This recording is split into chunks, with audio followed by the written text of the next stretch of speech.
Boa noite, pessoal. Estamos aqui para mais uma sessão do Plantão PyTools, o plantão que trata aí do curso intermediário do Python Pro, onde a gente aborda lá no curso as ferramentas principais quando você vai fazer aí um projeto Python profissional. Então, são as ferramentas Git, pip, virtualenv, pipenv, mock e teste. Tá? A pergunta aqui de hoje foi muito boa, né? Quando eu perguntei, e aí qual que é a dúvida da galera? O Gilson colocou aqui, PyTest mock. E aí eu perguntei para ele, mas o que especificamente? Ele falou tudo. O caso do avatar, né? Quando se testa a conexão com a internet. E eu acho que esse mote é muito legal, né? Porque quando a gente vai trabalhar com testes, se eu não me engano, você tinha pedido até. Ô Gilson, confirma aí pra gente, você tinha pedido inclusive bibliografia sobre testes, né? Vou ser honesto que também eu não li assim pra caramba sobre testes. Foi um aprendizado bem mais na prática. Talvez depois eu vou dar uma perguntada até pro Donossauro, que já deve ter estudado mais profundo. Mas eu fiz matérias de teste também na faculdade. Tá? Então, vi os conceitos de teste enfim, teste é um assunto bem denso.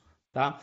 Mas o Dive into Python ele é uma introdução ao Python que ele mostra o TDD lá no final. Era um exemplo até bem legal, que se eu não me engano era dos algarismos romanos, resolvendo o problema dos algarismos romanos com o TDD. Então, é uma abordagem bem bacana e o assunto teste ele vai numa profundidade bizarra. Né? Então, você vai ter os níveis de teste, vai ter teste funcional para emular o usuário realmente utilizando a sua aplicação, emulando o usuário utilizando o navegador. Você vai ter aí, depois você começa a ver, né, o teste do teste, ou seja, será que os seus testes estão bons? E aí existem algumas métricas, existe aí um pouco de teoria assim também sobre como você vai testar, porque a primeira coisa que você vê quando você vai testar software é que quando você tem um grande número de... É impossível testar 100%. Né? Porque se você, por exemplo, coloca uma função com soma, se você quisesse testar 100%, você teria que colocar todos os inputs possíveis para uma soma. Então é número inteiro para caceta que você teria que testar. Né? Então existem as simplificações do seu modelo com classes de... Como que chamava? Olha, estou esquecendo. Se não me engano era... eu esqueci agora o termo, mas era classe de alguma coisa. Era tipo classe de representação, onde você ia tentar testar aí o teu domínio. Então, vai pegar algumas partes do seu domínio na fronteira do domínio. Né? Então, vamos supor que a soma só deva funcionar para os naturais. Então, você vai testar passando ali um 0, um 1. Depois você passa o menos 1 e vê que tem que dar erro. Né? E depois testa para um número muito grande. Então, você tem uma classe de problemas para tentar representar o que você tem. Tá?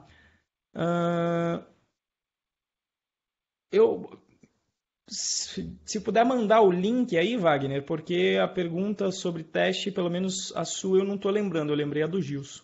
Tá? Quão difundidos, pergunta aqui do Roberto, quão difundidos são as disciplinas e metodologias de testes utilizadas em empresas de desenvolvimento best in class? Desculpa, eu não conheço o termo, Roberto. O que seria o best in class? Ah, tá. Ou seja, se na prática as pessoas são rigorosas com o teste, bom, aí varia de empresa para empresa. A gente vai até do TDD, que a galera aplica primeiro, que é o famoso teste depois do deploy, que você não vai testar, você vai botar em produção. E aí a minha brincadeira é, quando você faz isso, né, você monta a tua funcionalidade e você dá uma benzida nos computadores, né, e reza para que funcione. Né? Então, o teste depois do deploy é nessa daí. E aí, assim, sempre vai usar teste. Não, se eu vou fazer um script, como por exemplo, eu sempre dou isso de exemplo. Eu fiz um script para entrar em todos os meus vídeos e alterar um link que eu quero alterar lá no meu canal. Vai ser um script de 10 linhas e que eu não vou fazer isso uma vez na vida e não vou fazer de novo. Vou fazer teste para isso? Não necessariamente, até pela natureza. Né?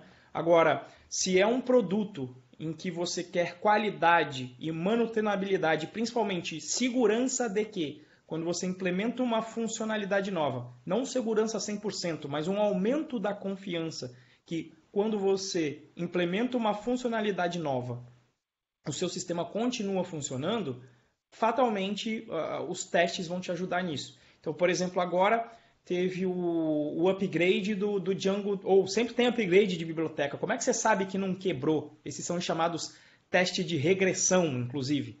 Você quer saber se o seu sistema, quando você atualiza as suas dependências, se ele regride. Ou seja, se acontece algum bug por causa dessa atualização.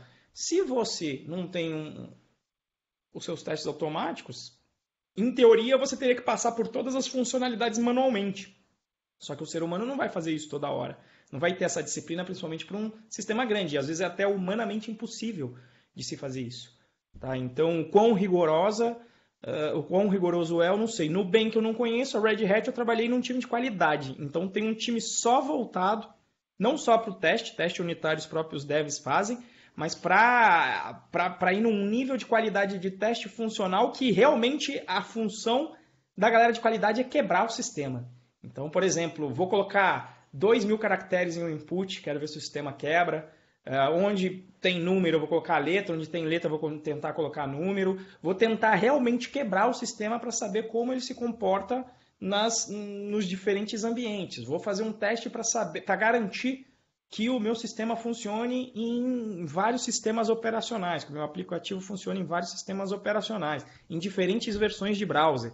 Então, enfim, teste é um assunto que é cabuloso. Tá? Deixa eu ver aqui o que o Wagner colocou. Deixa eu compartilhar aqui minha tela com vocês. Me avisem, por favor, quando vocês estiverem visualizando aqui, enquanto eu abro o nosso fórum. Foi há 4 horas. 4 horas eu estava tava saindo de uma reunião e entrando no trânsito, Wagner. Então, por isso que realmente não tinha como eu ter visto a tua questão. Gostaria que fosse abordado as fixtures do PyTest. Fiquei meio confuso quando é trocado o return pelo yield, não entendi muito bem o conceito. Maravilha, hoje vai ser o dia bom, porque a gente vai fazer tudo isso aqui. Vamos tentar fazer isso aqui.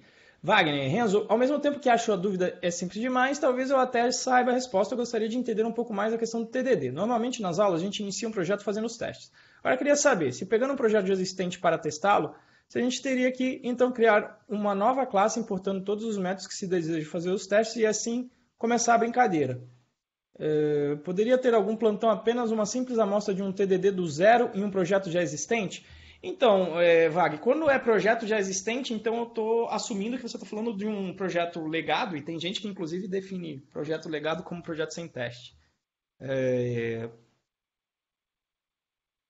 No legado, a estratégia, porque às vezes quando você tem um legado, pode ser que o legado seja muito grande. Então, como é que você vai chegar e vai justificar assim para o teu chefe? Olha só, a gente vai passar agora o sistema, sei lá, imagina um sistema que está 3 anos sendo construído. Né? Então, grande, parrudo, muitas linhas de código, muita complexidade, né? Todo mundo benzendo. Em geral, esse ambiente eu consigo até descrever. Né?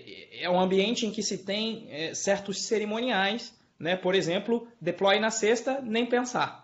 Deploy na segunda, porque sabe que normalmente vai dar merda no deploy e não quer que dê pau na sexta para ter que ficar final de semana fazendo. É aquele deploy que às vezes a galera segura esse aí porque acha que vai quebrar lá tal. Então tem medo, existe um medo da galera de dev de fazer deploy, em vez de ser um processo automático como vocês veem. Não vê no PyTools, mas o PyTools já fornece as ferramentas base que a gente aplica lá no módulo de Django, que a gente vê para quem participa da turma, e é para a gente fazer um processo de entrega contínua. Deploy é outro dia aí na vida. Pô, deu errado, rollback e está tudo certo. Né? Desfaz a mudança, manda de volta para o banco e segue a vida. Tá? Correndo.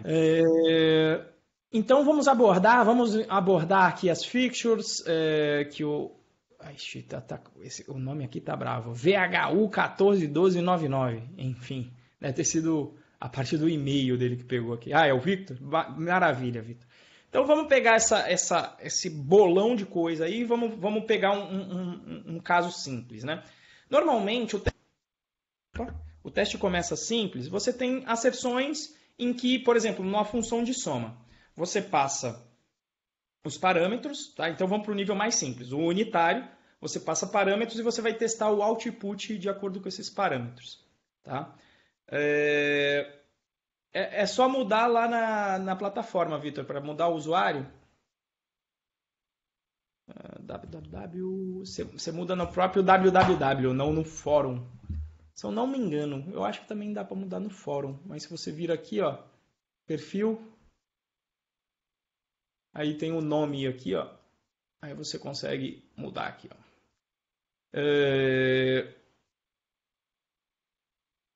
Tá, voltando pro fio da meada.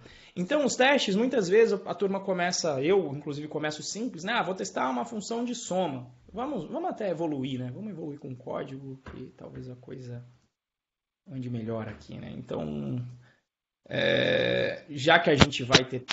já tem aqui uma pasta testes, então vamos aproveitar aqui. Vamos ver se eu estou rodando esse teste aqui, ó. Já está com o PyTest aqui rodando, deixa eu ver. Tá, maravilha. Deve ter... isso aqui foi um exemplo de teste pré-sessão, né? Então, quando você entra na disciplina de testes, você normalmente começa lá com uns testes bem simplões, né? Então, como eu falei, def... Opa! Esqueci de falar também, né, Wagner? Quando você pega um legado, o que você vai fazer? Você não vai chegar num projeto de 3 anos e falar para o teu chefe, vou fazer teste agora, a gente vai ficar 1 ano aqui fazendo teste. Aí você faz uma tática, em geral, de guerrilha. O que você começa a fazer? Em vez de medir a cobertura do projeto como um todo, você vai cobrir as mudanças que você fizer. E é uma boa você tentar escrever os testes para você entender o sistema, inclusive. Você vai escrever os testes para ele lá falando, olha, eu acho que ele faz isso, então vou escrever um teste para formular e para validar essa minha hipótese, e aí você escreve um teste para aquela parte que você vai alterar. Então você faz essa tática de guerrilha onde cada alteração que você faz no código, você vai testando só aquela parte. Por quê? Porque normalmente não é viável para o negócio você falar que vai parar 6 meses para testar. Mas isso é consequência justamente de que o débito técnico chegou num nível muito alto, a turma não se preocupou com engenharia de software antes, e aí é igual lavar louça, né? Se você terminar de comer e for lá lavar a louça, beleza, vai estar mais tranquilo. Agora, se você deixar a louça lá 1 mês... né? Quando você chegar, tá cheio de bolô, a gordura já incrustou na panela, talvez nem saia, né? Então, normalmente, quanto mais tempo passa, mais o teu sistema degrada, tá? Mas vamos lá. Então, vamos começar pelo nível de teste mais simples. Costuma ser o quê? Alguém vai testar uma função muito simples, né? Então, teste e soma costuma ser um clássico, né? Onde você vai simplesmente... se certificar que a soma de 2 números vai ser um valor aí esperado. Tá? Então, você executa aqui o teste. Olha lá. Falhou. Né? Então, aí você vai lá no TDD, fazendo a geração aqui do código. Ó. Vou gerar a função de soma, já que ele gerou. Ó. Já existia uma soma, ele importou de lá. Não é isso que eu quero. Quero criar soma aqui mesmo. Que desgraça. Não quero importar, filho. Eu quero create function soma. Né? Então você tem o N, o N2, e aí quando você começa no TDD mais primal, a forma mais fácil de burlar isso aqui é realmente só fazer ele retornar 5, meu teste passa. Né? E aí, perceba que já para os inteiros, certo? Já para os inteiros, você tem um problema. Né? Como é que você garante que essa função soma está funcionando? Você teria que testar para todos os inteiros, e aí já fica inviável fazer esse teste, por exemplo, se for para todos os inteiros em Python. Tá?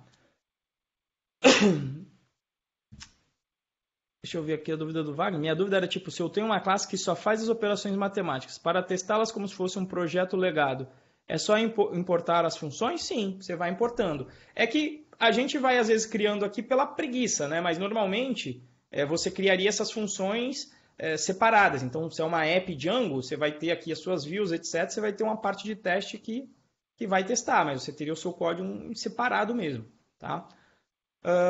E aí, por exemplo, umas coisas bacanas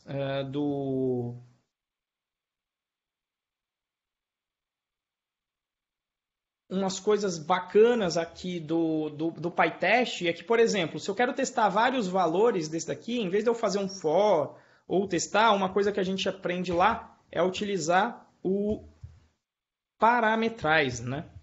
Então, mark parametrize, como é que ele funciona? Você vai passar para ele uma string dizendo qual é o nome do parâmetro. Então aqui o x, que vai ser esse cara aqui. E depois você pode passar para ele uma lista de valores do parâmetro. Então, por exemplo, 1, 2, 3. Né? E aí, o problema quando você faz isso é o como é que você vai testar, né? Porque agora este valor varia, né? Então, uma forma, talvez, de fazer isso seria como a gente fazia a tal prova real. Lá pelo menos para mim, chamava prova real, que você vai verificar se a sua soma está certo como? Pegando o resultado da soma. Esse resultado, por exemplo... Opa! A prova real era assim, né? Pega o resultado, agora subtrai um valor desse resultado que é o x e ele tem que dar o outro valor da minha soma, né? Então, se eu pego o resultado e tiro uma das parcelas, o valor restante vai estar aqui, né? Então, vamos executar aqui esse teste. Veja que agora ele vai criar... Opa! O que eu fiz aqui que deu errado? Será que eu fiz errado? Ah, sim. Tem que dar falha, né? Veja que funcionou para o 2 que eu tinha antes, mas não funcionou para o 1, 2, 3, né? Então, se eu fosse implementar aqui de verdade, colocar aqui um n mais n2. Veja que tem 3 testes, por quê? Na verdade, só estavam aparecendo os 2, mas se eu liberar todos o que ele rodou, em particular no teste soma, ele rodou 1 para o valor 1, para o 2 e para o 3. E o bacana é que isso você pode gerar o que se chama de produto vetorial. Vetorial? Produto cartesiano, desculpa. Que é assim, ó. Eu poderia aqui fazer o quê? Criar um y, que também vai ser 1, 2, 3. E aí ele vai gerar o que se chama de uma matriz de testes, né? Então, se eu subtrair o x, tem que dar o y. E aí eu vou usar o meu y aqui. Opa, y, não x. Roda os testes. Olha que maravilha, ele vai fazer o produto escalar, olha lá. Então, vai pegar o 1, vai testar com 1 sendo o valor de x e vai variar o y entre 1, 2 e 3. Depois vai x igual a 2, vai variar o y com 1, 2 e 3. Então, isso aqui vai rodar 3 vezes 3, 9 testes. Tá? Então, fica uma dica aí para quem usa o PyTest. Todo mundo conhece isso aqui, que dá para usar o parametrize 2 vezes? Acho que isso eu não coloquei no curso. Beleza? Alguma dúvida tá aqui, galera? Tudo tranquilo? Maravilha. Então, sigamos. E aí, o que acontece? Esse tipo de teste aqui, ele costuma ser chamado de um teste mais fácil. Por quê? Porque esse algoritmo é chamado determinístico. O que é um algoritmo determinístico? É aquele em que, dados os inputs, eu tenho certeza, ou pelo menos tem, de acordo com o funcionamento, de qual é o output. Só que, quando você começa a testar, como eu falei para o Gilson, às vezes não é tão importante, na minha opinião, principalmente no início, a leitura vasta sobre os testes. Mas você ser apresentado aos exemplos e a forma de resolvê-los, principalmente no início. Então, o problema passa a acontecer quando você tem os algoritmos chamados... se o teste fosse de divisão, teria que me preocupar com a tipagem. Em Python, em geral, você não vai se preocupar com a tipagem, né? Por quê? Porque você tem duck typing. Desde que seja passado, por exemplo, aqui na divisão, objetos para os quais você tenha a divisão, vai funcionar a divisão, pelo menos do ponto de vista do que aquele objeto considera divisão. Agora, obviamente que é salutar nos seus testes você colocar os casos esperados, né? Você fez uma soma e você fala, bom, eu espero que seja feito com números. Então, eu vou colocar uns casos com int, uns casos com float, né? Mas nada impede, por exemplo, de alguém vir aqui e passar uma string, né? Por causa do soma. E até poderia fazer isso, teste soma com inteiros, teste soma com string. Beleza? Então, esse teste que eu vou deixar aqui, ó, vou até joirar aqui um commit, eu vou colocar na categoria dos testes mais simples que tem, testes unitários, testes com algoritmos determinísticos. Tá? Então vai ser este caso aqui. O problema começa a acontecer, por exemplo, a primeira dificuldade que às vezes nós passamos a ter é quando você tem o chamado teste não determinístico. O que é um teste não determinístico? É aquele que você vai executar a função, mas a cada execução, mesmo que você passe os mesmos inputs, o resultado pode ser diferente. Alguém consegue me exemplificar isso? Algoritmos não determinísticos?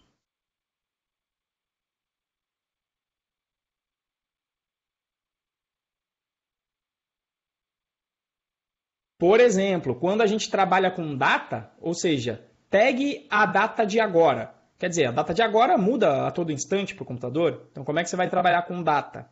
Né?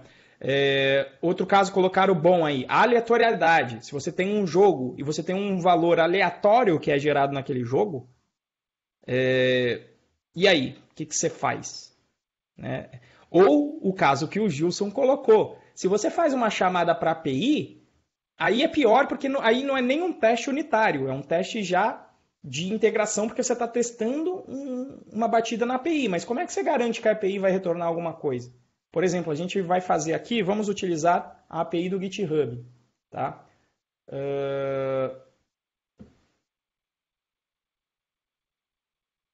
Deixa eu lembrar lá, eu nunca lembro onde que é, GitHub API.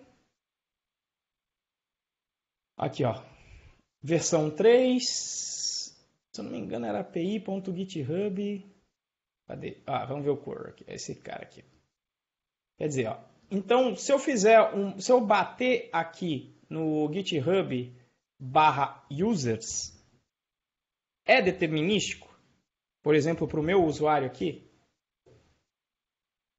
Né? Por exemplo, se eu for pegar aqui o exemplo que eu dou no curso, né, no PyTools, que é pegar a imagem respectiva a um usuário no GitHub. Então, pegar aqui, extrair dessa requisição o avatar URL.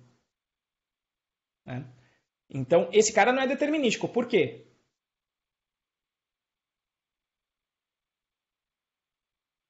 Alguém poderia me dizer as razões?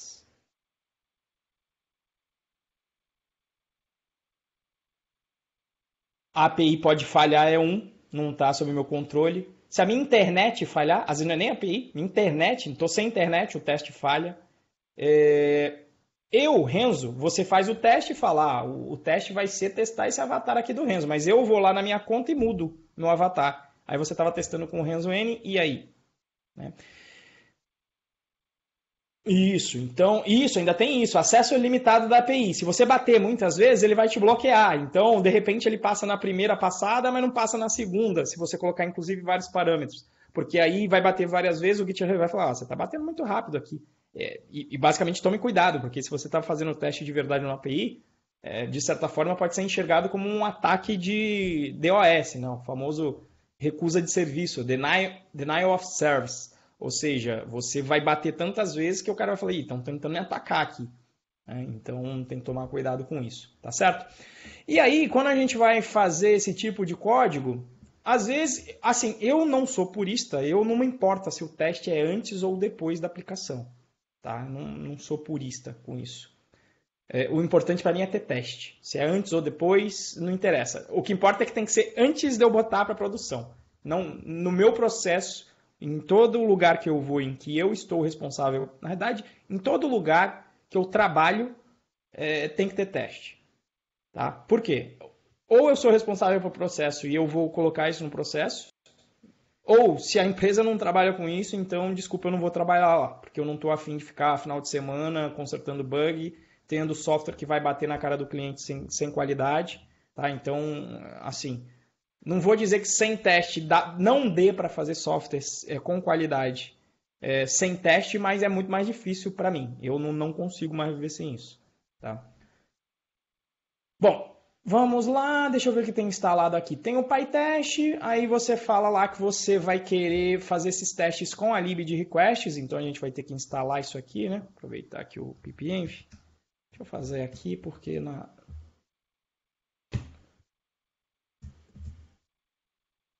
Vamos fazer aqui, ó.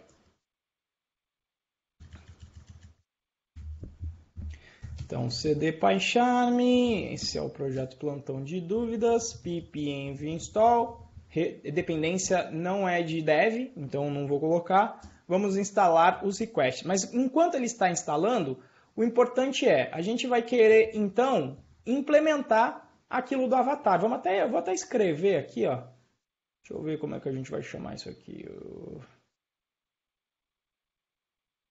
Vou chamar de um pacotinho chamado de... Sai daí. API.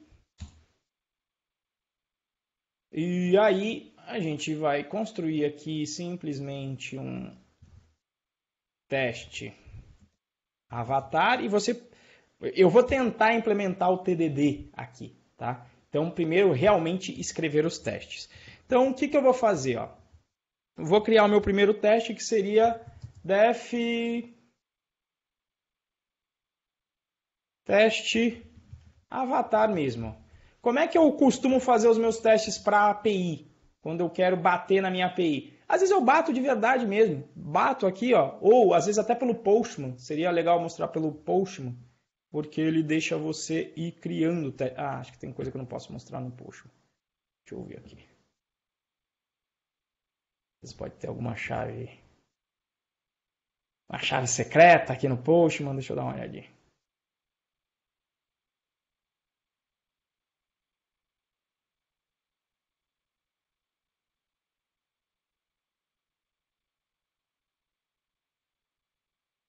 Exato. Vamos criar um novo get aqui, building blocks. Como é que eu crio aqui um dismiss nesse momento? Sign in. Eu tenho que fazer sign in para usar o Postman, é isso mesmo?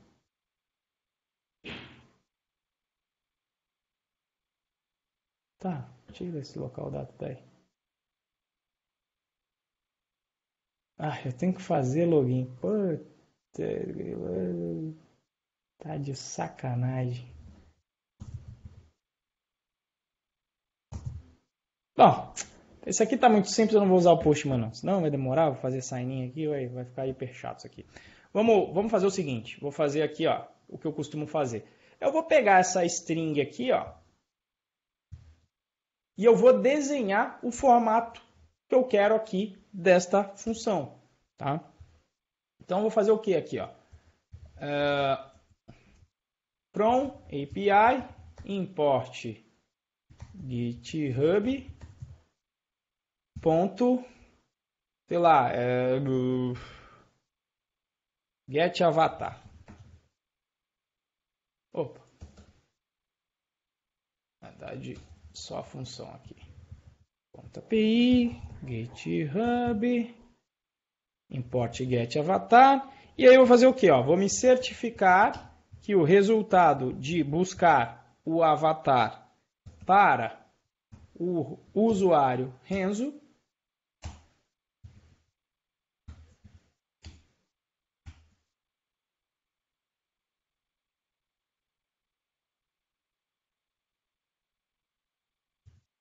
N tem que ser esse resultado aí. Veja que é justamente o que eu fiz aqui. Vai ter que bater lá na API, tem que voltar o avatar do usuário Renzo. Beleza? Então, vamos rodar. Se for no TDD, você sempre roda o teste. E toda vez que o teste passa de primeira, eu fico meio bolado. Eu acho que eu fiz um teste meio... que não deve estar testando muita coisa. Use o HTTP Postwoman para apartar do seu local. Oh, legal, hein? Conhecia não. Bacana, Thiago. Bacana. Então, rodei os testes aqui. Qual que foi o problema? Aí você vai num desenvolvimento, o TDD é desenvolvimento orientado a problema, né? Ele falou, não tem API GitHub. O que você vai fazer? Vamos resolver esse problema. Vamos criar aqui um módulo chamado GitHub. Módulo teste. O que ele vai reclamar? Não consegue importar o getAvatar. Tá bom, vamos resolver aqui. Vamos já criar a função, né? Def getAvatar user, quem é o usuário. E na verdade vamos fazer nada por enquanto. Ó, roda o teste. Beleza, agora ele já está dando a falha de não ter retornado a string mesmo. Né? Então aqui, o que a gente vai fazer? Vou inicialmente fazer então a minha requisição lá. Né? Então vou importar aqui o requests. Requests.método get. Qual é o URL? Vou copiar daqui.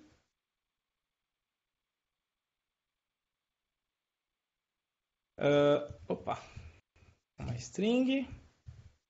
E aí vai ter que ter aqui o /user. Isso eu vou botar um F aqui. E vou dar um return. Vamos ver se vai funcionar. Opa, não. Ah, tá. E aí eu tenho que pegar... Ah, tem que fazer mais coisa, né? Isso aqui é bom que os testes, ó. Agora eu não fico mais testando lá. Eu já sei, eu já escrevi meu teste, eu vou fazer até ele conseguir funcionar. Então eu tenho um response. Vou colocar só um resp. E aí o request já me dá esse método JSON besourado que já me retorna o que eu preciso. Já parseia o resultado em JSON que vai vir para um dicionário e aí eu vou ver, se eu não me engano, era avatar URL. Mas nem preciso confirmar, não fico olhando, olha lá, o teste passou, então tá certo. Tá? Mas, JSON Viewer eu também uso. Na prática, ele até está aqui o JSON... não estou mais com o JSON Viewer? É um desses daqui, ó. Ah, tá aqui, ó, JSON View. Então ele tá, é que ele não tem hierarquia esse daqui, então, mas ele formatou bonitinho, né? Normalmente esse JSON não fica bonitinho. A gente vê o view page source, no caso fica. Achei que não ficava não. Mas normalmente às vezes vem a tripa para não ficar gastando espaço de enviar com isso aqui. Ok, mas isso aqui é um teste de integração e eu falei que, vou ficar batendo na API toda hora. Se eu colocar isso aqui no CI, vou bater no GitHub toda hora. Pode ser que eu rodaria isso aqui, sei lá, uma vez por dia, só um teste de integração para dar uma olhada, tal. Agora, eu ficar dependendo da minha biblioteca requests para fazer isso é muito complicado. Então, vamos começar a tratar isso de uma maneira bizonha, que inclusive quando eu cheguei no Python eu fazia dessa forma, eu achava que era gambiarra, mas de certa forma não é, porque é o que a libmock faz. Tá? Vamos agora desvendar o que faz a libmock, que foi a pergunta do Gilson. Tá? E de repente eu deixo para, se ficar muito longo, de repente no próximo plantão eu falo de uma outra lib que é bacana para testar a API, que é a chamada Responses, que para quem está no curso aí na turma anterior a gente usou. Tem uma aula lá de Responses onde a gente fez essa emulação conversando com a API do PagSeguro. Tá? Bom, mas vamos fazer aqui na marra agora para entender como é que a coisa funciona. O que acontece? Quando eu tenho componentes que me geram o indeterminismo, a ideia no teste unitário é que eu não posso depender desses componentes externos. Eu vou depender de internet. Eu só não posso fazer o teste aqui desligando a internet, porque senão vocês não vão ver mais o vídeo. Vai parar de funcionar. Mas depois pega esse código, desliga a internet, roda, você vai ver que ele não vai funcionar. Então eu não quero depender dos componentes externos. Então, a técnica de mock é você pegar todos os componentes externos dos quais o seu código depende e trocar para um código, de preferência nessa hora, que é um código não determinístico, trocar para alguma coisa determinística. É só isso que é o mock. O mock só depende disso. E vamos usar o poder do Python para fazer isso. Quando eu olho para esse código, ele está dependendo de quem? Da biblioteca request, vocês concordam? E, inclusive é isso que o torna não determinístico. Componentes externos, por exemplo, aqui eu estou importando este componente requests, essa lib, para usar. E o componente do qual eu estou dependendo é esta função get, que recebe este parâmetro em string. E esta função get é efetivamente de quem eu dependo. Sim ou não?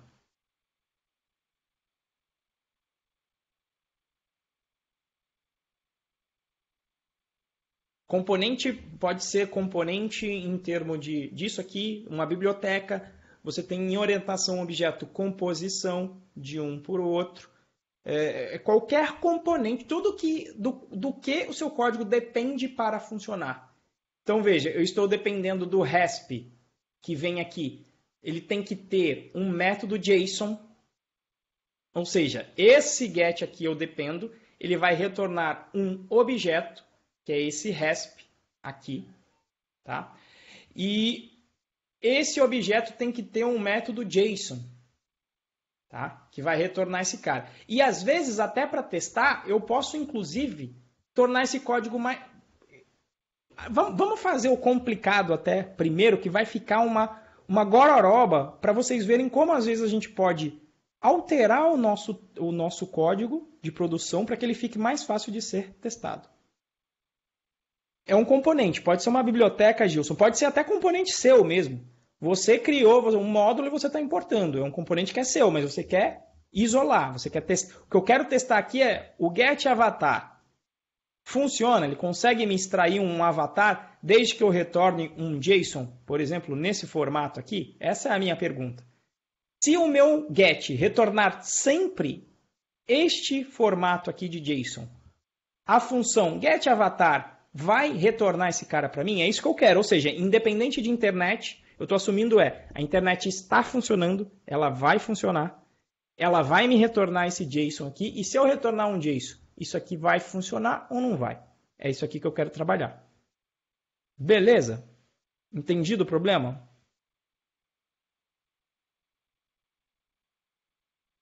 Respondam aí no chat ou no áudio, tá? Então vamos lá. Então vamos para o teste.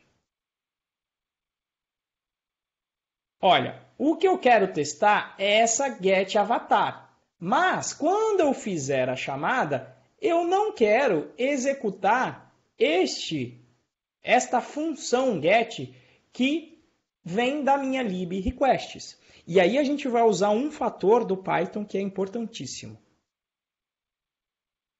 Em Python, tudo e absolutamente tudo é um objeto. Significa que, inclusive, um módulo, ele é um objeto. Este módulo que eu criei aqui, chamado GitHub, ele é um objeto. Beleza? Vamos começar a investigar isso que eu estou informando, então. Então, Renzo, o que você está me falando é o seguinte. Se eu der um import em GitHub, eu posso manipular este objeto aqui. Ficaria até mais fácil se agora eu realmente vou levar o GitHub para cá, de propósito, porque vai facilitar aqui. Eu vou importar aqui, ó. Na realidade, eu vou importar só o GitHub.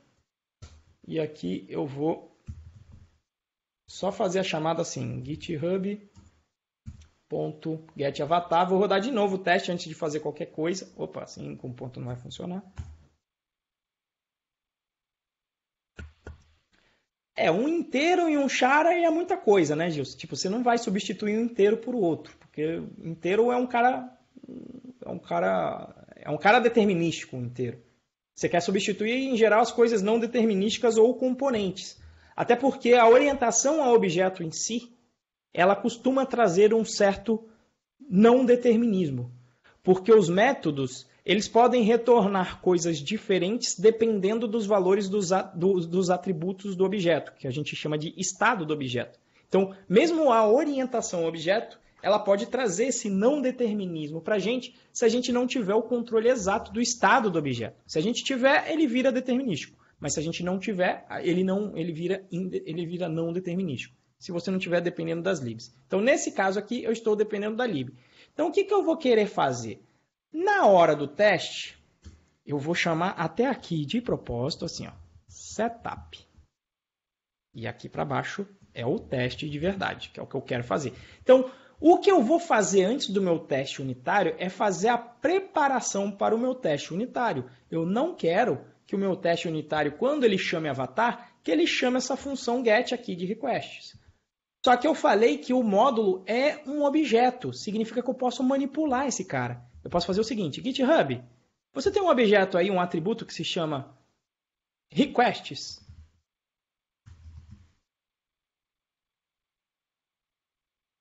Tem, tá aqui. Por que ele não... Vamos até testar isto, né? Oh. O que você fez aqui, filho? Eu acho que eu fiz besteira aqui, peraí. Tá. Eita, não. Teste. Aqui, pronto. Agora sim. Deixa eu crescer aqui de novo. Então é o seguinte, GitHub, você tem um cara aí que se chama requests? Vamos perguntar até isso. Assert request is not known. Roda o teste. Olha lá. Passou, logo, ele tem aqui este atributo. Deixa eu perguntar para você então, ô requests, você que ainda está aí dentro, você tem uma função que se chama get? Putz, legal, tem uma função que se chama get. Interessante. Então vamos fazer o seguinte, já que isso é um atributo, o que a gente pode fazer com atributos de objeto? Vamos lá, lembrando aí, Python Birds, o que a gente pode fazer com atributos de um objeto?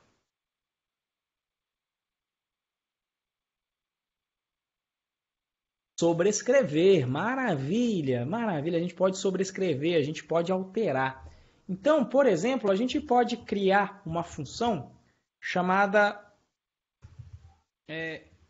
getMock. Por que getMock? Porque é o mock, ou às vezes chamam até de stub. O stub na verdade é quando ele é mais burro. Né? Mas o stub, o mock eu não lembro da tradução, mas o stub é um graveto. Se eu não me engano, o mock, na realidade, se eu não me engano, chamam aqueles bonecos de teste de carro. Se eu não me engano, é isso que é o mock. Eu acho. Se eu não me engano. Ou eu tô... Não, acho que aqueles são dummies. Tá? Mas enfim. Então eu vou criar aqui uma função getMock que vai fazer o seguinte. Vai receber um usuário. Tá? Vou até criá-la aqui fora. E às vezes o pessoal, função dentro de função, começa a ficar um pouco complicado para algumas pessoas. Então eu vou fazer o seguinte, essa minha getMock, ela vai receber um usuário e não me interessa qual é o usuário. O que eu quero voltar nessa testMock? Eu quero voltar aquele meu JSON. Quero retornar isso aqui como resultado aí do meu getMock. E na realidade nem é o meu JSON. Na realidade eu quero retornar, olha lá, class resp mock. Por que você está criando um objeto, Renzo? Porque, se a gente for olhar, vamos dar uma olhadinha aqui. A função get, aliás, vamos fazendo aos poucos mesmo. Vamos fazendo aos poucos, senão eu vou complicar a cabeça de vocês. Ó, eu vou colocar aqui vou chamar aqui um resp Renzo-N, tá? Vou jogar aqui, ó, o resultado daquele JSON que estava lá. Talvez eu tenha que mudar alguma coisa, porque o JSON, na realidade, ele sempre está faltando aqui colocar as aspas para as chaves, né? Então, porque isso aqui tem que ser string. Então, vamos selecionar aqui esses caras. Ah, bosta, tem 2 pontos ali que estão atrapalhando. A gente coloca depois. Putz, mas aí tem 2 pontos para tudo quanto é lado. Ô, maledeto. Eu não sei como fazer via regex. Ah, não. Então vamos fazer assim. Pronto. Vários cursores. Tem coisa pra caramba. Eu nem precisava de tudo isso, na realidade, né? 2 pontos, traço. Ah, verdade. 2 pontos, espaço. Ó. Melhor ainda, verdade. Obrigado. Aí ele só vai pegar os corretos. Beleza. E aí a gente, na verdade... Paguei o pau. Já devia ter mudado. Vamos de novo. Ctrl G. E aí aqui eu vou colocar uma aspa simples. Isso aqui é o Mac me trollando na última aspa aqui. Mas tudo bem, vou apagar só essa, depois eu conserto. E faltou só consertar esses 2 pontos daqui. O nulo também. Esse cara aí também vai ter que... Ou se você for muito preguiçoso mesmo, você faz assim, ó. Bem, deixa eu voltar aqui. Vamos ser bem preguiçoso. Peguei isso aqui é uma string na realidade, né? É isso, o JSON é uma string nesse formato. Então eu vou jogar isso na string que ele é. E aí eu vou fazer o seguinte. Tem o método loads do JSON que transforma. Não importou? Ah, tá aqui em cima. Loads, eu passo a string em JSON, ele vai transformar para mim em JSON. Então, estou lá com essa resposta em JSON. Então, em princípio, uma solução ingênua seria o quê? O get tem que me retornar esse dicionário que está aqui, né? Então, vamos fazer isso para a gente ver o que acontece. Ó. Return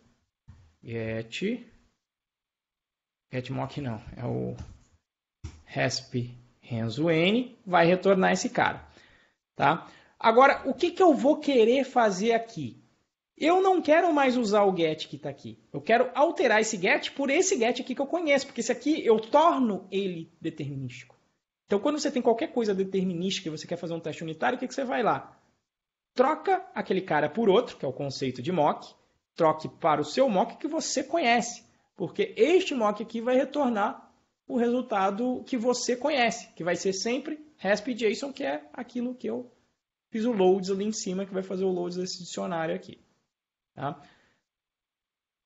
Vamos fazer isso então. Se o módulo é um simples objeto, eu posso fazer então isso aqui, ó, igual getMock. Detalhe, é a função que eu estou substituindo. Quando eu faço isso aqui, vamos ver o que acontece agora. Vamos rodar o teste e ver o que acontece.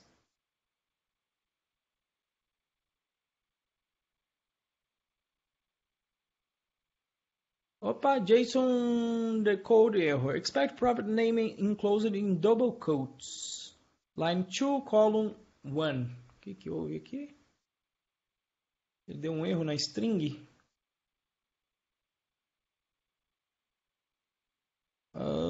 Line 2, column 1. Então, line 2, column 1, login.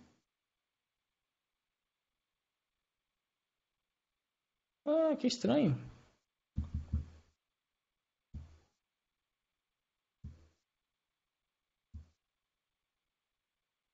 Name enclosed in double quotes. Não precisa estar aqui. Isso aqui não é uma necessidade do JSON. É mentira. Minha preguiça me pegou aqui. Será que tem algum parâmetro que eu passe aqui para ele? Minha preguiça. Encode, float, parse int, parse constant. Que sacanagem. Vou só colocar aqui o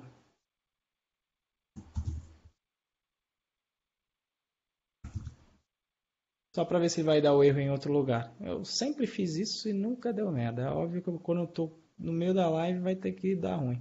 Ah, line 3, column 1. Aí vai começar a dar pau aqui, né? Oh, desgraça. No fim do dia eu vou ter que fazer o... Ah, vamos fazer de novo então, vai. Vou pegar aquilo... Vai. Ctrl G. Tá. Então, vamos colocar aqui o duplo aqui. Duplo aqui. Roda o teste. Mas veja que o teste já está pegando ali o meu setup, inclusive. Enquanto o meu setup não funciona, ele dá ruim ali. Expanding line 2, column 3. Chá 4. Vai aqui. Column 3. Ah, tá. É porque ele pegou o login aqui. O login está com, acho que com mais do que deveria. Vamos tentar de novo. Maravilha. Deu pau aqui falando o seguinte. Object has no attribute JSON. Alguém consegue me explicar por que deu este erro na linha 6, que é aqui? Vitor, vamos chegar lá. Muito boa sua pergunta. Eu quero resolver o problema por partes, mas você já deu o spoiler aqui e a gente vai avançar isso. Tá?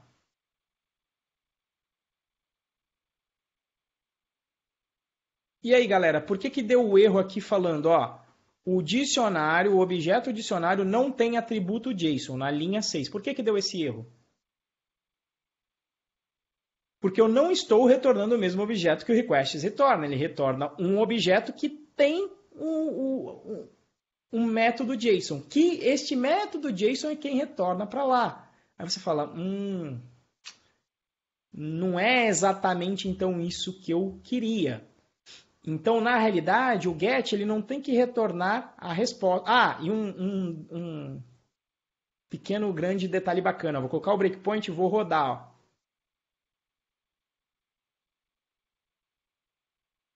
Veja que se eu investigar aqui, cadê o debugger? Cadê as minhas variáveis? Ah, as variáveis estão aqui, ó. Se eu por acaso colocar aqui, ó, o requests.get, ó quem está aqui, ó. Desgraça, não é para executar o get. Mas quando eu executo, porque está faltando um parâmetro, mas não é para executar mesmo não, peraí. Deixa eu tirar esse, abre e fecha parêntese, ó. Função getMock. Então, só provando que um módulo é um objeto como o outro qualquer. Tá? Então, se eu retornei, isso aqui está retornando um dicionário, o dicionário não tem JSON, por isso, pau, deu erro. Então, o que a gente vai ter que fazer? Eu tenho que imaginar, eu falo, não, peraí, o get tem que retornar, então, um objeto. Este objeto tem que ter um método JSON. Bacana. Então, vamos resolver este problema. O getMock tem que retornar um objeto, response, que eu vou chamar de responseMock, por quê? Porque é um response que eu vou criar e eu conheço. Ele tem que ter um método chamado JSON. Esse método JSON, esse sim, tem que retornar o meu resp.Renzo. E aí, então, o que eu vou fazer aqui? A minha getMock tem que retornar o meu resp. Na realidade, uma nova instância do meu responseMock. Tá? Vamos rodar o teste? Ver o que acontece? E se passar? Ó, passou. Então, por que passou? Ó, vamos colocar um breakpoint aqui para a gente entender então, tudo que está acontecendo. Ó. Breakpoint aqui, breakpoint aqui, breakpoint aqui. Breakpoint já está aqui. Vamos rodar agora em modo debug. Ó, entrei na fase de setup. Vou trocar a função get por outra coisa, que é o meu getMock. Maravilha. Vou executar agora aqui o meu getAvatar. Maravilha. Quando eu chamar aqui a função get, vai chamar quem? Vai chamar meu getMock. Quando eu chamo o getMock, vai construir um objeto do tipo responseMock e vai retornar este objeto. Maravilha. Olha lá. Esse meu objeto é o responseMock. Quando eu chamar o JSON, Maravilha, vai retornar, vai executar o método JSON do meu response mock. Meu response mock vai retornar aquele dicionário que eu fiz o loads. Retorna o dicionário. Ó, eu vou colocar aqui, edit watch, ó. Retornou o dicionário, maravilha, eu vou extrair o avatar URL como se um response normal fosse. Maravilha, olha lá, vou fazer a certificação e maravilha, teste passando. Teste agora determinístico, não dependo de internet, não dependo da API do GitHub, desde que eu mantenha este mock aqui sincronizado com o que o GitHub costuma retornar, eu vou ter uma segurança maior de que a minha função faz o que ela se propõe a fazer. Alguma dúvida até aqui, pessoal? Viram que deu um trabalhinho, né? Escrever esses mocks, mas assim, se eu quero explicar no talo e desconstruir o que é o mock, eu gosto de fazer dessa forma. Ô, Renzo, Diga. eu não entendi essa necessidade de você ter que tirar da internet para mostrar que o teste funciona, de fato. Na verdade, eu não tirei da internet. Eu peguei um exemplo. Você trouxe o Johnson da internet, mas é como se você estivesse acessando a internet, né? Não. Eu estou emulando o acesso à internet, mas agora eu não estou batendo na internet. É que eu não posso desligar a internet, senão você ia parar de ver o vídeo. Agora, se você rodar este momento do jeito que ele está agora, aqui, eu vou comitar para vocês poderem depois pegarem exatamente esse código. Teste com... Eu entendi. Eu entendi essa parte. Agora sim, eu não via a necessidade de você não precisar usar a internet para, de fato, mostrar que o teste funciona. Ou que ele tem uma confiabilidade. Não é que o teste funciona, é que a minha função getAvatar, se a internet estiver funcionando e me retornar este JSON aqui, eu sei que a minha função getURL vai me retornar esse avatar. Pode parecer bobinho, mas porque aqui é um teste bobo mesmo. Eu não estou interessado na dificuldade da implementação. Agora, imagine que fosse, você vai fazer umas contas, você vai calcular uma porcentagem, você vai ver qual que é uma parcela. É um código que, em si, o difícil não está na extração da coisa, mas o código é complexo, que você fosse tomar algumas decisões, que você, sei lá, com esse avatar agora, você vai,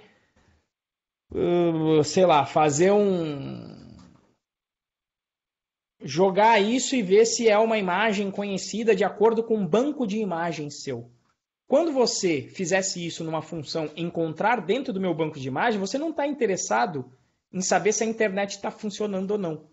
Você está interessado se a internet funcionar e me retornar este resultado aqui, eu consigo encontrar essa imagem no meu banco? Se a resposta foi sim, o meu teste tem que passar. É para isso que serve o teste unitário.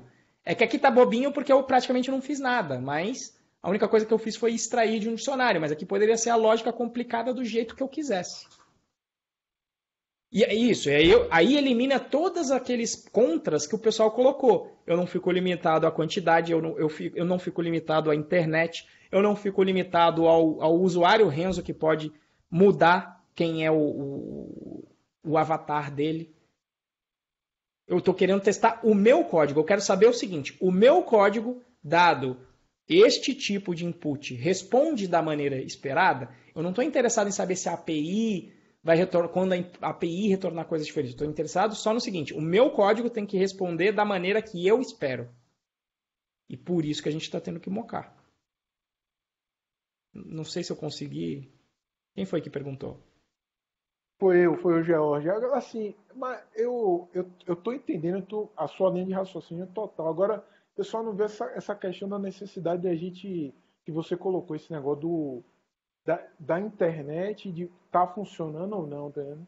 Isso aí que eu entendi que, inclusive, o que você falou quando é uma coisa mais complexa e você vai depender de demanda. Só que, assim, a princípio, essa questão, eu pensei que em fato nenhum você ia conseguir pegar os dados.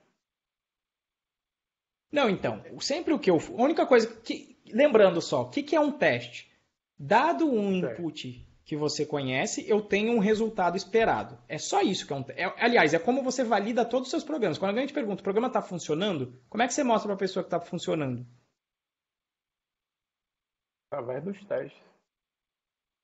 Assim, imagine Validando. que não do teste automático, mas o que você vai mostrar para ela? Você falou, não, está funcionando, olha aqui, o que você vai fazer? Olhar o resultado do teste, do programa. Olhar o resultado e fazer o quê com ele? Botar para executar, né? Sim, mas e aí você olha o resultado. E o que você vai dizer para o resultado se está funcionando ou não? Eu valido o resultado com aquilo que E eu o que é o espero. validar? Eu passei o input, eu espero um retorno. Se for igual ao que eu Sim, espero, é porque o meu programa tem uma tá, pista de que ele está funcionando. tá Se funcionando, ele não exato. retorna, então ele não está funcionando. Por exemplo, sei lá, Talvez o Renzo. isso aqui, ó. Vamos, Ó, isso aqui, ó.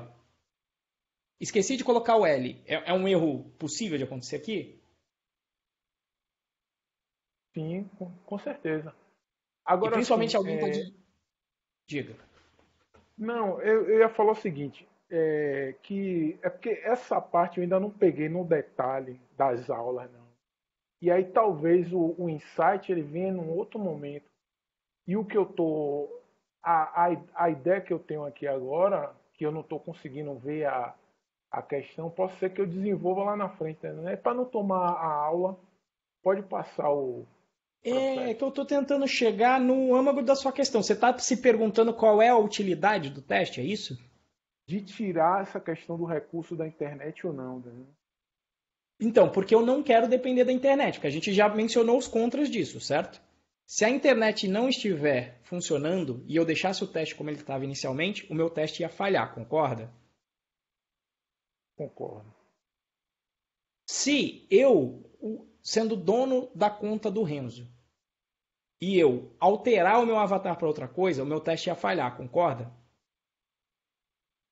Concordo. Então, se você coloca isso dentro de um servidor de entrega contínua, é o pior dos mundos, porque tem hora que ele passa, tem hora que ele para de passar, ou tem hora ele estava passando tudo bem, agora ficou tudo vermelho. Por quê? Porque você está fazendo testes que dependem de componentes externos ou de aleatoriedade, que a gente já comentou. Então, o meu teste eu não estou interessado em saber sobre se a API vai retornar alguma coisa ou não. Eu sei o formato que ela retorna, que é isso aqui. Por isso que eu pego este exemplo de input, porque para a nossa função aquilo é input. Eu estou obtendo aquele input da internet. Então, se a internet me retornar este resultado de input, eu, com o meu código, retorno o que deveria, e é só isso que eu quero fazer. Por exemplo, se eu esqueci de colocar o L, ó, pegou. Pegou o erro, deu que erro. E aí eu já ia ter que, opa, não está passando por quê? E quando você tem isso para todas as suas funcionalidades do sistema, isso te dá uma garantia quando você faz uma mudança, quando você vai fazer uma grande mudança de arquitetura, por exemplo, dentro da tua aplicação, você tem a segurança de, não, vou mexer aqui nessa parte, ponto, mexi, vou rodar os testes para ver se eu quebrei alguma coisa.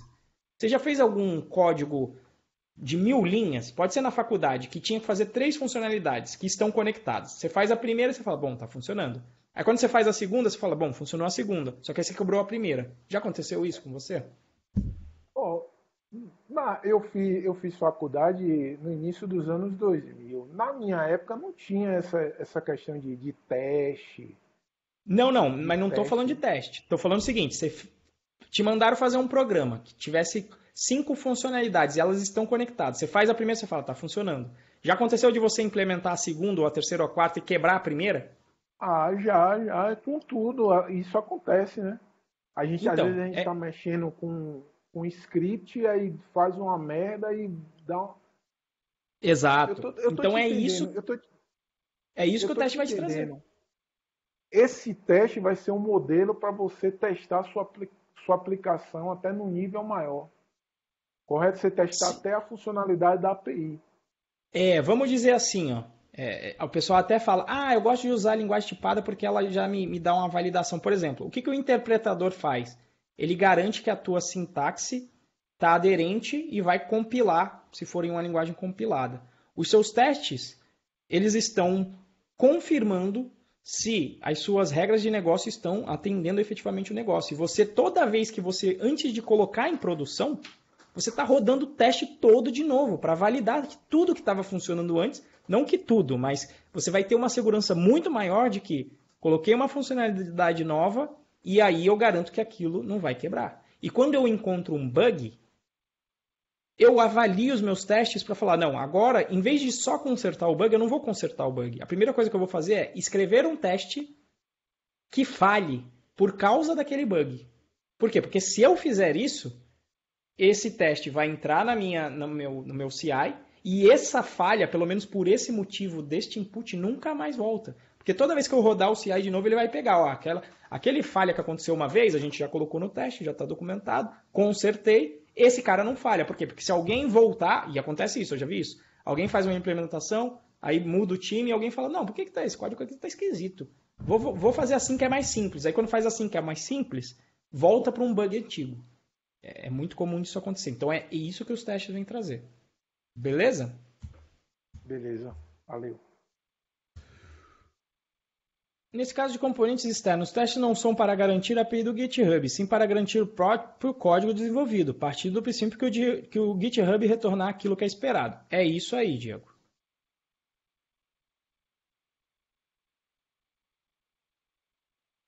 A estratégia é mudar isso, a estratégia é mudar o resultado que é não determinístico para determinístico, exato, porque você vai rodar várias vezes esse teste. Vai ser o teu CI. Toda vez que você fizer uma alteração, esse teste vai rodar. Fez a alteração, teste roda. É o que a gente faz lá no módulo PyTools. Né? Eu vou ter um retorno no positivo pelo teste, mas o resultado verdadeiro pode dar um falso. Explica melhor aí, Gilson, porque ficou complicado. Eu vou ter um retorno positivo pelo teste, mas o resultado verdadeiro seria dar resultado falso. Sim, você pode ter esses testes, inclusive o que eu mostrei lá inicialmente, a gente mostrou isso. Você pode, inclusive, fazer o teste esperando falha. Ou seja, realmente, se acontecer esta falha, eu quero verificar se o meu código se comporta quando tem falha. Por exemplo, você podia até testar isso. Tá bom, eu vou botar um teste para quando a internet está falhando. Ou seja, vai me retornar um response 1404, de que o recurso não foi encontrado. Como é que o meu código, quando retorna uma falha de 404 do servidor, como é que ele se comporta? Então você está sempre interessado em como o seu código se comporta, não com que aquele elemento determinístico, o que ele vai retornar. Tá? Vamos voltar aqui, eu perdi só um pouco... então, entendido aqui, galera? Aí você fala, pô, muito legal isso aí. Pá. Vamos pegar o usuário aqui do Vitor, que foi quem deu o spoiler. Qual é o teu usuário aí do GitHub, Vitor? Fala aí pra gente que eu vou escrever aqui um teste pra você.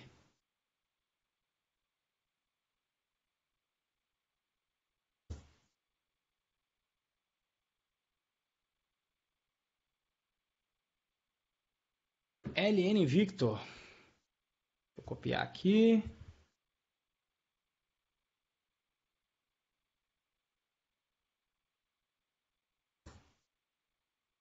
E aí, vamos chamar de teste Avatar Victor. Maravilha, vamos rodar aqui o teste. Às vezes eu rodo um desse porque vai dar pau, né? Por que vai dar pau? Porque o meu usuário é diferente do Victor. Vamos até pegar aqui. Vamos ver se... Ó, tá aí a foto do Victor. Então não bate com o meu. Só que aí o que eu vou fazer? Vou dar uma roubadinha aqui, ó. Vou colocar aqui então agora. Copiei aquilo que era esperado. Joguei aqui no Victor. Então, olha só. Esse teste aqui está passando. Vocês concordam?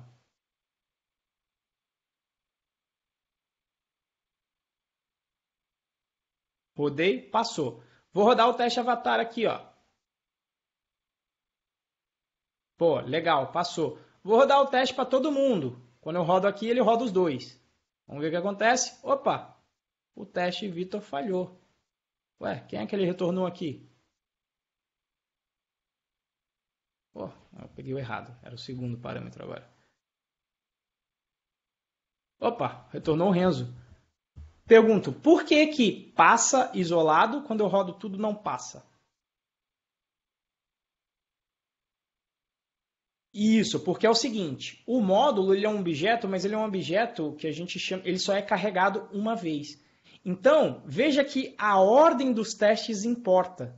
Veja que como ele executou o teste avatar antes, ele substituiu pelo getMock e, portanto, quando eu executo o segundo teste, ele efetivamente está retornando o resultado do mocado, que é diferente. Ou seja, um teste está influenciando o outro. Inclusive, se eu colocar aqui um bavatar, se eu não me engano, a coleta dele é por ordem alfabética. Opa, agora eu não sei porque falhou. Ele rodou primeiro, ou pelo menos teoricamente rodou primeiro o bavatar. Será que ele pega na ordem? Vou colocar aqui para baixo. Ó, ou seja, coloquei um para baixo, um para cima, ele passa. Muito ruim isso. Então, por que isso aconteceu? Porque se este cara executa primeiro, ele troca a função. Como ele troca a função, ele não vai bater lá para pegar o avatar do Vitor. E isso é muito ruim. Então, como é que a gente evitaria isto? Foi o que o Vitor falou. Renzo, você não deveria guardar esta referência? Deveria. Inclusive, antes de guardar, vamos fazer aqui o seguinte. Ó. Vamos dar uma olhada. Vocês concordam que... Bom, vamos consertar isso aqui primeiro, depois a gente mexe. Então, o que eu tenho que fazer? Se eu quero mocar aqui esse cara, eu tenho que mocar ele só nesse teste aqui. Então, o que eu vou fazer? Ó? Vou guardar a referência para esse get aqui. Vou trocar. Vou rodar o teste. E numa etapa que eu vou chamar de teardown, eu vou fazer o quê? Olha, aquele cara que eu troquei lá, faz o seguinte aí, por favor. Retorna ele para o get original.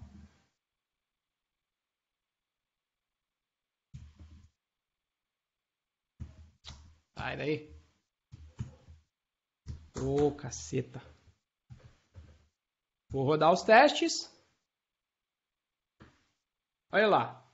Rodou aqui no teste avatar Vitor. Agora tá bonito. Ó, agora roda independente da ordem. Se eu rodo todos, se eu rodo um a um, tá tudo rodando isolado. Exato, Gil. Você não deve se preocupar com o resultado, você deve se preocupar com o comportamento. Entenderam aqui o setup teardown? Agora tem uma coisa que às vezes eu faço também. Vocês concordam que deu um trabalho fazer esse mock? Eu criei a função, tive que criar o resp, que pega um JSON, que retorna a resposta. Vocês não acharam que foi muito trabalho fazer isso aqui tudo? Quando no fim eu queria retornar só isso aqui. Vocês concordam comigo?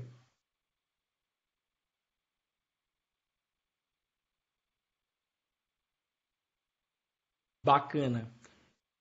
Então é o seguinte. Quando às vezes eu olho esse tipo de coisa, eu vou e dou uma olhada no meu código. Eu falo, putz, isso aqui está difícil de testar porque ele me retorna um objeto. E desse objeto eu vou retornar o outro objeto e eu falo, putz, no fim do dia, o que eu precisava, o input necessário para essa minha função aqui, é esse JSON aqui só. Vou até refatorar. Ó, é esse JSON que está aí no fim do dia. Se é esse JSON que está aí, eu poderia jogar esse cara, em vez de usar requests, poderia fazer o seguinte, criar uma função que vai ser, sei lá, get JS e faço isso aqui. Quando eu faço isso, por que eu fiz isso tudo? Porque o meu mock agora fica muito mais simples. Eu só preciso mocar com uma função, a getJS, que faça isso que eu estou querendo. E aí, olha como o meu código de teste já dá uma melhorada. Tá? Ó, eu não preciso mais desse getResponseMock. Tchau, vai embora. Esse cara aqui agora pode retornar realmente o resp.json. Tá? E aqui a única coisa que eu tenho que mudar é quem é a minha função lá. Né? E olha, aqui é uma licença poética, onde aqui sim para mim é válido você acessar um atributo protegido. Por quê? Porque é na hora do teste. Eu estou interessado em saber a estrutura interna deste objeto para fazer. E também talvez não tenha dado autocomplete porque não é do requests. Tá? Então, aqui vale, na minha opinião, um uso válido de você acessar um atributo aí privado dentro do Python. Opa, deu pau, vamos ver por quê. Por que não gostou? Ah, tá, faltou aqui um último aqui, ó.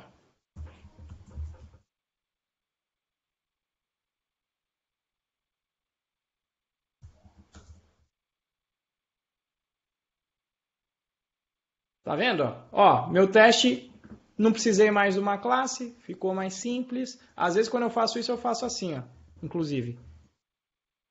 Sendo usado para testes. Veja em teste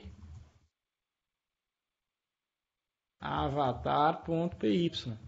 Então veja que ele vai me desenhando, inclusive, um design para ficar mais fácil de testar. Tem código que é mais fácil de ser testável, tem código que não. Então, quando tiver muito complicado, você está tendo que fazer muito mock, fazer muita magia negra, enfim, começa a não ser tão bom. Tá?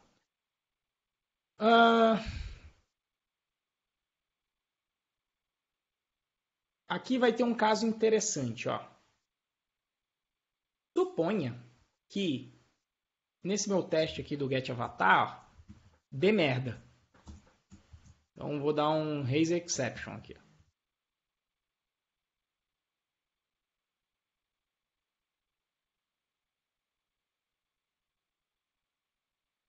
Vamos ver o que vai acontecer. Opa, o teste Vitor executou antes, eu quero que execute depois, na verdade. Olha só, falharam os dois. Por que os dois falharam agora? Eles não estavam independentes? Sim, no PyTools eu uso o Mocker. A gente vai chegar lá, Vitor. Esse é o meu objetivo.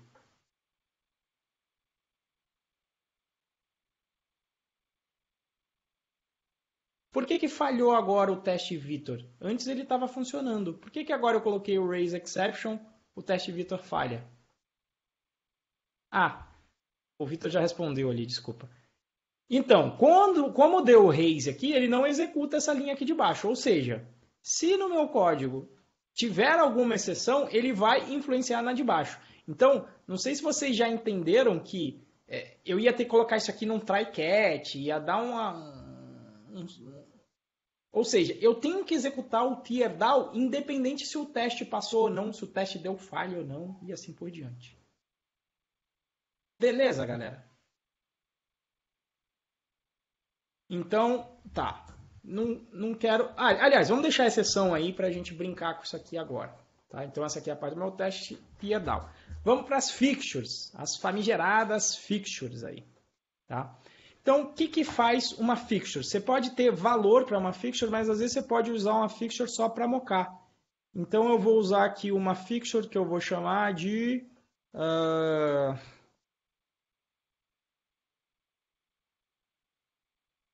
sei lá... mocar...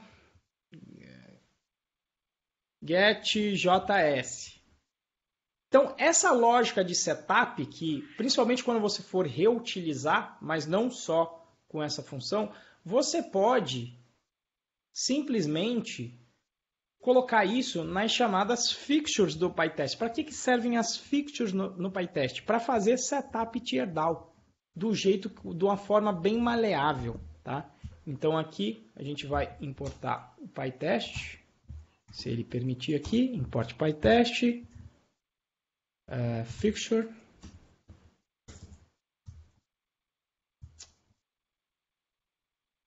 Ó. Então, vamos começar aqui aos poucos. O que é? Ó? Vou fazer a fase de setup. Que é, ó, essa fase que está aqui agora, vou passar aqui para cima. E vou dar um return aqui só para mostrar que o return me retorna o resultado da minha fixture. Vou retornar assim, ó, mocado, ou get mocado. Para eu usar a fixture dentro de um teste e falar, olha, eu quero usar aquela fixture, você declara aqui, ó, mocar get js. Então, olha só, vou colocar um breakpoint aqui e vamos rodar. Olha só o que acontece. Como ele capturou o meu teste avatar, ele olha o nome deste parâmetro e fala, eu preciso de um mocar getJS. E ele vai procurar essa fixture por nome. Quem é o nome mocar getJS? Que fixture que tem esse nome? Esta daqui. O que ele vai fazer antes de rodar esse teste? Veja que o breakpoint na 56 não foi executado. Ele vai executar isto aqui. Se necessário, vai retornar um valor desse mock que eu poderia, de repente, usar aqui para alguma coisa. Tá? Ó, vou rodar a execução. Ó. Terminou de executar o mock. Deixa eu ir para o próximo breakpoint. Olha quem ele executa.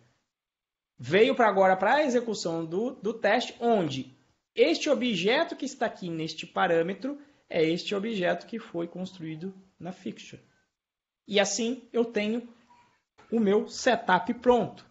Mas, Renzo, e para que você usa isso? Você usa para economizar código. Muitas vezes você vai ter que fazer esse setup aí várias vezes. Por exemplo, se eu quisesse pegar o resultado lá o de baixo, tá certo que vai ficar o mesmo teste, né? Mas imagine que aqui embaixo também eu quisesse mocar, com o mesmo valor, inclusive. Se eu fosse repetir, ó, se eu uso uma fixture, eu já tenho toda a lógica do setup encapsulada na fixture.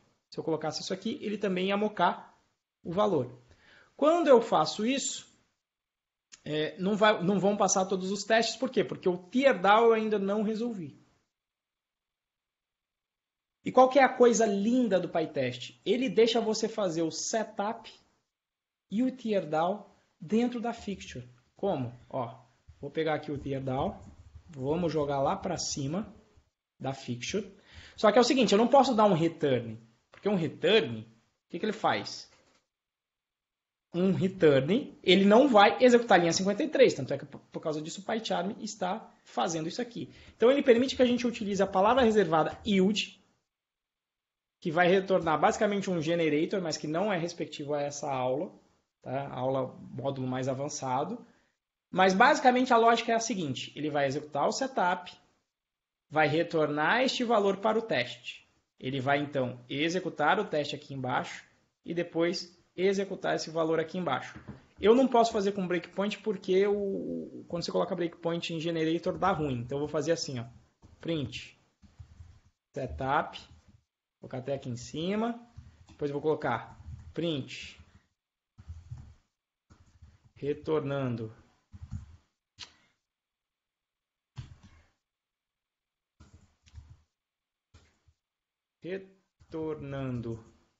yield.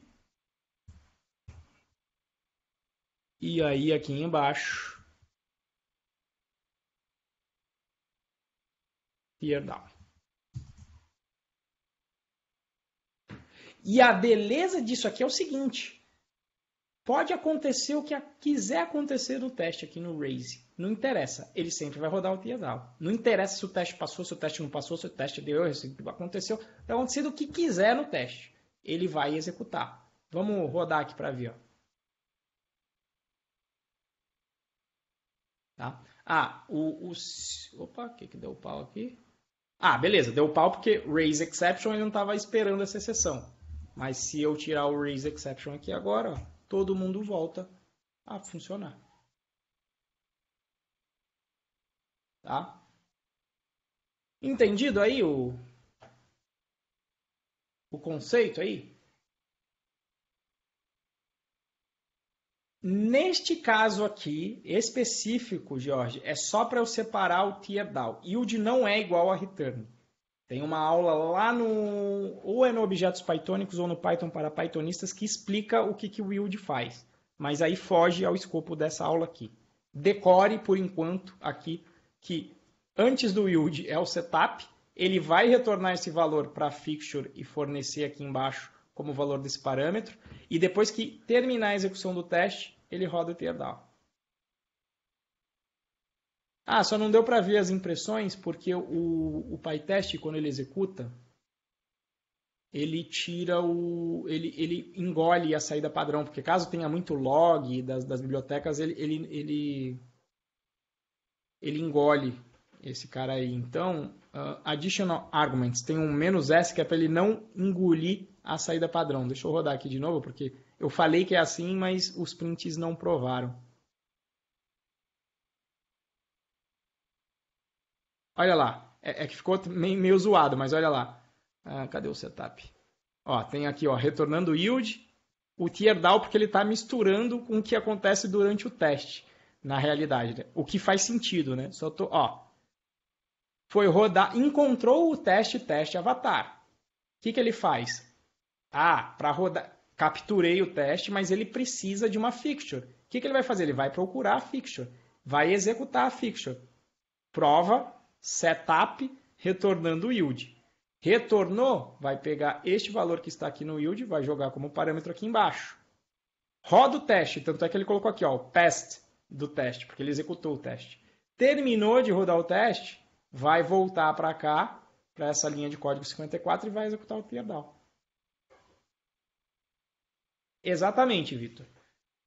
Se você colocar o yield sem nada, o efeito seria o mesmo do anterior, né? Mas assim, não recomendo porque você só costuma usar o yield quando tem teardown. E eu acho que hoje em dia, se não tiver nada, o PyTest até reclama. Vamos conferir aqui.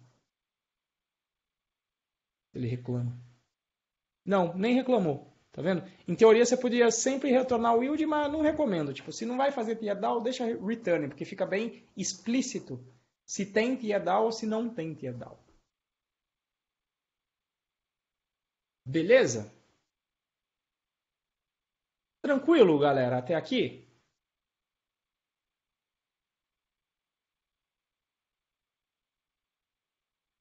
Agora, concorda que se eu tivesse mais biblioteca, dá um trampo desgraçado fazer isso aqui? Vamos até finalizar isso aqui, colocando também um commit, né? Extraída fixture com setup e teardown.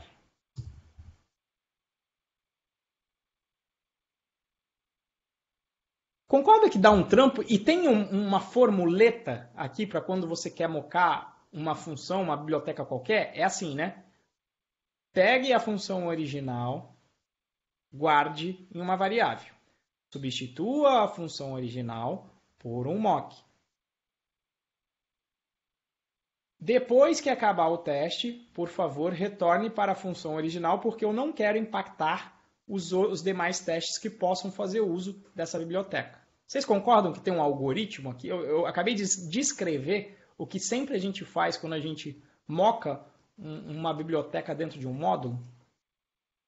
Vocês concordam que eu descrevi aqui um algoritmo? E assim, se eu descrevi um algoritmo, possivelmente alguém já fez uma biblioteca para resolver o meu problema. E essa biblioteca se chama Mocker.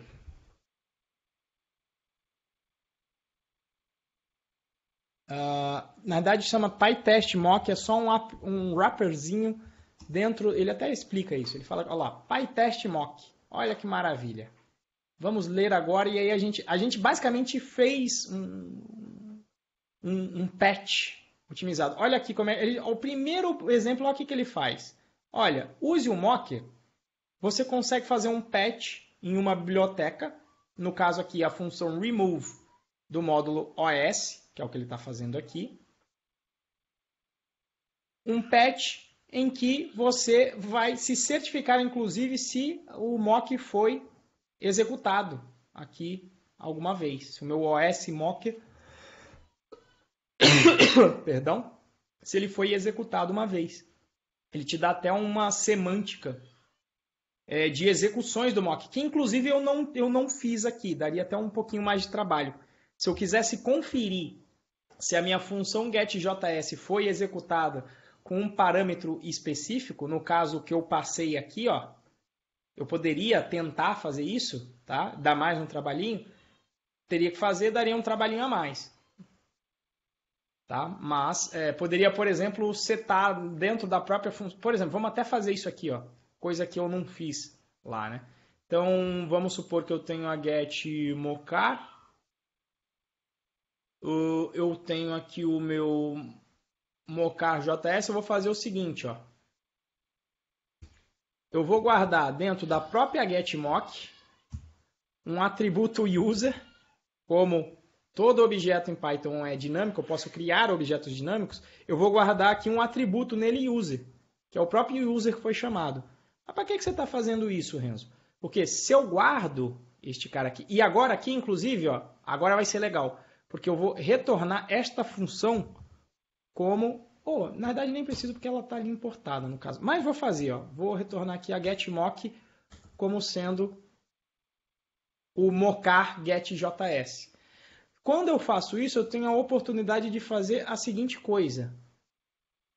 Ó, poderia até criar um segundo teste, ó, que também vai utilizar a fixture, só que agora eu não estou interessado em saber o resultado.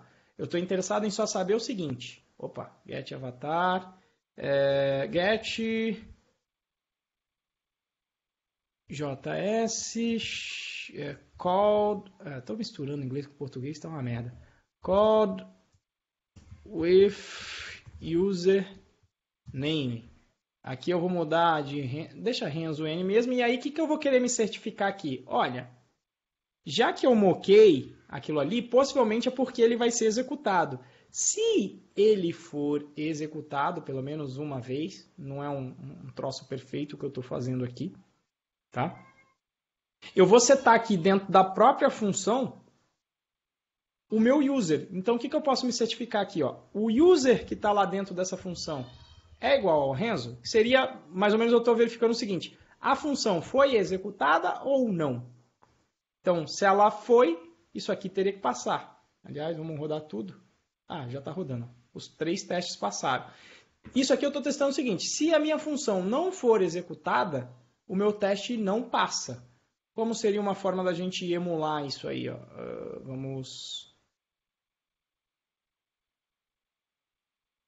Vamos simplesmente não executar a JS aqui.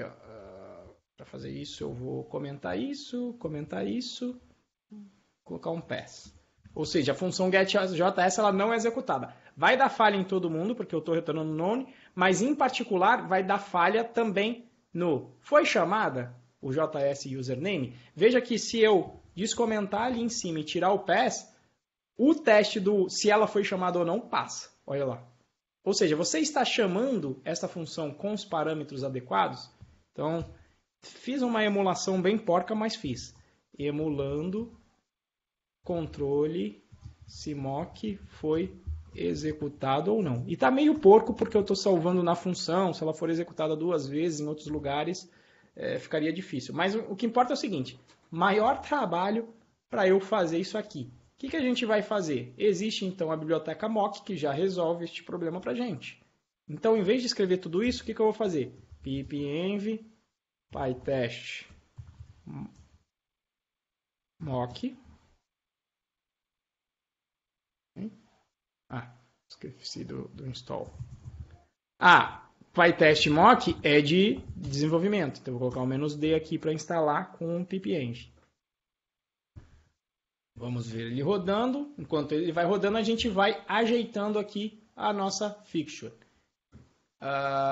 Aliás, deixa eu retornar tudo aqui, né? Deixa eu deixar ele passando aqui de novo. Então, como é que a gente vai fazer aqui agora? Vamos até rodar aqui o teste só para mostrar que está tudo passando. Maravilha, os 3 passaram. Vamos voltar lá para o nosso teste avatar. E agora, o que a gente vai fazer? Em vez de fazer tudo isso aqui, esse trabalhão que a gente teve, a gente vai fazer o seguinte, ó. Some com tudo isso aqui. Vamos usar a libre mocker, vamos ver, funcionou já. E aí, essa mocker nos dá uma função patch em que eu passo quem é o elemento em termos de string que eu quero alterar. O pacote completo, o endereço até eu chegar nele. Qual que é o endereço aqui? Ó? pacote API, então, API, está no módulo GitHub, ponto, GitHub, ponto, está lá dentro do GitHub, é esse getJS aqui que eu quero mocar, fazer um chamado patch. E posso até dar um return aqui nesse cara. Ele vai retornar, se eu não me engano, o patch. Inclusive, nesse patch, eu acho que você já conseguia colocar o... Deixa eu ver aqui. Tem como eu já colocar o... Porque a gente precisa mudar esse cara para ele retornar alguma coisa que a gente espere, né? Mocker patch, Spy é outro bacana.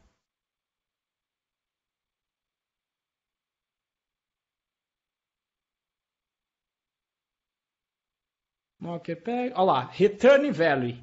O que é o return value? Você pode dizer já aqui para esse cara, olha, quando você executar esse cidadão aí, ó, return value, quem vai ser? Aquele cara que a gente já colocou aqui como RESP, é o RESP Renzo, que estava antes. Então, olha lá, eu digo quem é que ele tem que retornar. E ele tem várias coisas a mais também, o mock.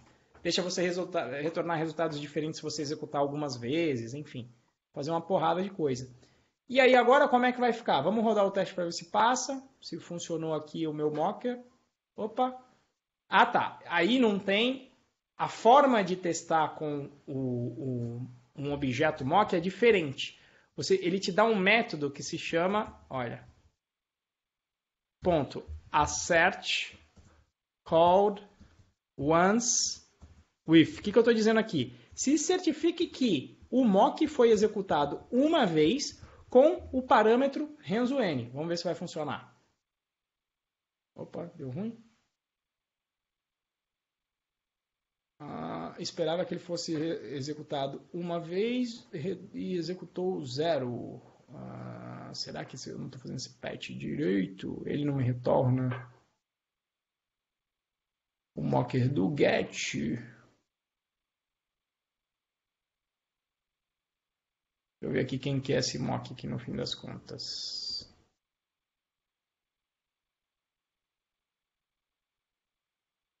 Magic mock get JS e ID. Ué.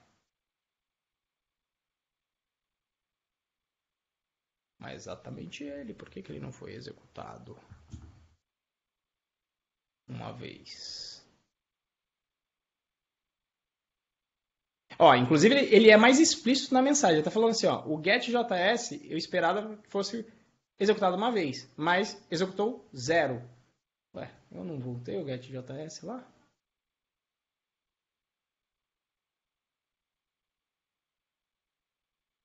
Ué, moquei, não era nem para passar os outros, se fosse o caso.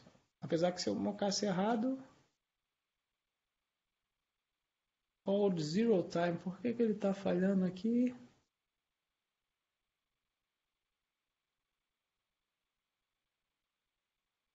Rapaz, agora eu fiquei bolado aqui. Ele está fazendo um request. É que eu escrevi errado aqui, o mock? Deixa eu...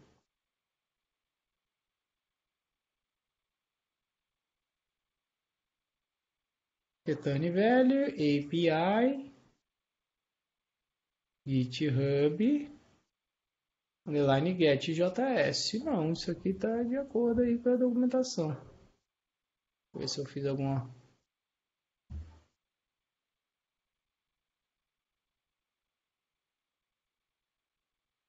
Alguém está enxergando se eu errei alguma coisa no mocker?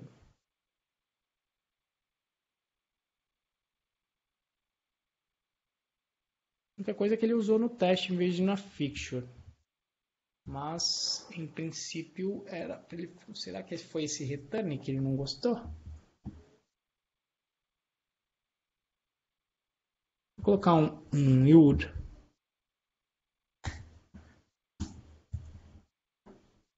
Só para garantir que, de repente, pode ser que o return não, mas não é isso. Nossa, agora eu tô bolado. O que está acontecendo, então, quando eu rodo esse teste?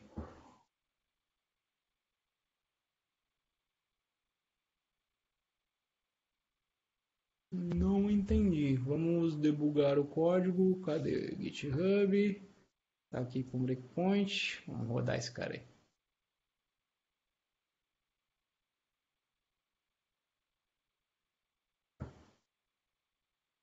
Ah, é, né? Se não, ó que bom, ele pegou a minha falha, tá vendo? Teste besta e pegou. Obviamente que se eu não executar com o, se eu não executar a função, aí não tem como testar nada mesmo, né? Então, tenho que executar aqui de novo a função, senão ele está falando certo, eu não executei nenhuma.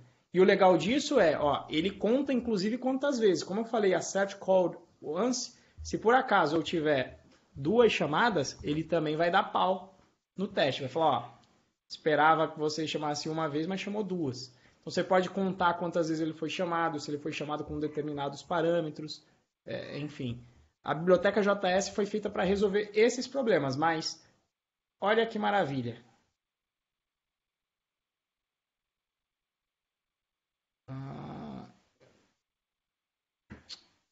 Compare. Como é que era isso aqui? Era compare with.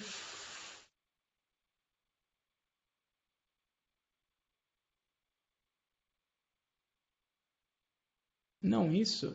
Esse código aqui é besta que eu mudei, mas vamos comparar este código aqui, ó. Então, olha lá. Eu troquei tudo isso aqui por isso aqui. Então é isso que em geral uma lib te quebra o galho, né? Tipo, já pensou nos vários problemas, várias soluções, ele consegue gravar o que ele executou, como ele executou, que forma que ele fez, enfim, Opa, estou mudando aqui. Ele consegue então gravar esse tipo de coisa e fica aqui o comparativo de código. Sei lá quantas linhas tem aqui, deve ter pelo menos umas 15 linhas de código trocada por uma. Usando o Mocker para economizar digitação. Beleza, galera? Dúvidas aí? Respondi aí as perguntas de todo mundo acerca de teste, fixture, George, ficou mais claro aí, mais clara a utilidade. Gilson, respondi sua pergunta aí do geralzão de teste com API. Vitor aí, teste determinístico ou não? Alguém tem alguma dúvida? Dou-lhe uma, dou-lhe duas, dou-lhe três. Então, pessoal, muito obrigado aí pela participação de vocês nesse plantão. Inclusive, eu estou avaliando se de repente eu vou mudar esse formato e fazer um plantão realmente mais geralzão, tipo plantão Python Pro só, que eu fale aí dos dois cursos nessa parte pública. Posso abordar qualquer pergunta aí, seja de Python Birds ou PyTools. Sempre, obviamente, dando preferência aí para quem é membro. Beleza? Então é isso aí, galera. Muito obrigado aí para todos vocês que estão aqui, que assistiram ao vivo a esse plantão. Se você quiser participar, o curso intermediário de Python, PyTools, ele está aqui na descrição, o link dele para compra. Se você quer fazer um curso gratuito, o link dele vai estar aqui embaixo também, do Python Bird, se você quiser aprender o básico de orientação a objetos. Se você quiser aprender essa parte de teste, PyTest, Git, pip, VirtualEnv, essas ferramentas que a gente utilizou aqui durante essa aula, link aqui na descrição. Muito obrigado por ver essa gravação e se quiser participar ao vivo, só se inscrever aí no curso PyTools, no módulo PyTools do curso Python Birds, do curso Python Pro. Beleza? Grande abraço aí, até a próxima.